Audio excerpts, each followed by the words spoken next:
¿Estamos realmente viviendo una transformación o solamente aprendimos a conformarnos? Hace exactamente 2 años, millones de mexicanos votaron por un proyecto que prometía continuidad, pero también esperanza. Prometieron seguridad, crecimiento, un sistema de salud mejor que Dinamarca, menos corrupción y que México iba a entrar en una nueva etapa. Pero hoy, 2 años después, la pregunta ya no es si el gobierno de Claudia Sheinbaum va bien. La verdadera pregunta es, ¿México realmente avanzó o simplemente aprendimos a normalizar el desastre? Porque mientras el discurso oficial habla de transformación, la realidad que viven millones de mexicanos cuenta otra historia. Y antes de empezar, quiero dejar algo muy claro. Esto no es un ataque personal, no es propaganda, no es fanatismo político. Es una crítica basada en hechos, resultados y decisiones de poder. Porque en una democracia, cuestionar al gobierno no es traición, es una obligación. Empecemos por el tema que más miedo le da a los mexicanos, la seguridad.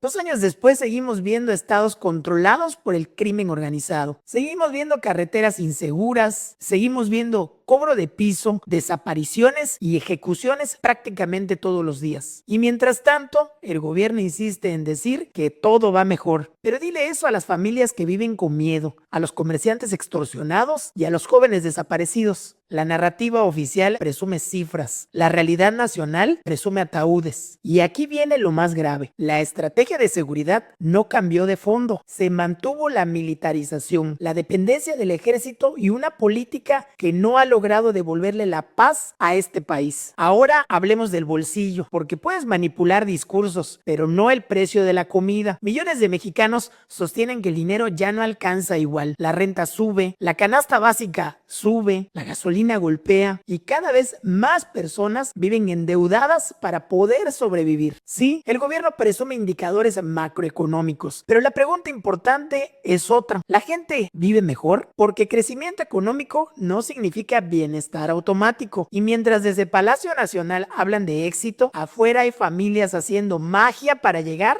a fin de mes. Uno de los discursos más repetidos fue que México tendría un sistema de salud ejemplar. Pero 2 años después, persisten hospitales saturados, denuncias por falta de medicamentos, largas filas de espera y abandono institucional. Y el problema no solamente es administrativo, el problema es político, porque este gobierno convirtió la narrativa en prioridad incluso por encima de los resultados. Y cuando un gobierno se obsesiona más con controlar la conversación que con resolver problemas, la ciudadanía termina pagando el precio. Pero hay algo todavía más preocupante, la polarización. México se convirtió en un país donde criticar al gobierno automáticamente te convierte en enemigo. Si cuestionas, eres conservador. Si señalas errores, eres traidor. Si investigas, eres parte de una conspiración. Y eso es peligrosísimo para cualquier democracia, porque ningún gobierno debería estar por encima de la crítica. Ningún presidente debería necesitar fanáticos. Necesita resultados. 2 años después, la gran pregunta es, ¿qué está dejando realmente este proyecto político? Porque una transformación verdadera no se mide en eslogans, en propaganda y mucho menos en aplausos. Se mide en seguridad, en instituciones fuertes, crecimiento, salud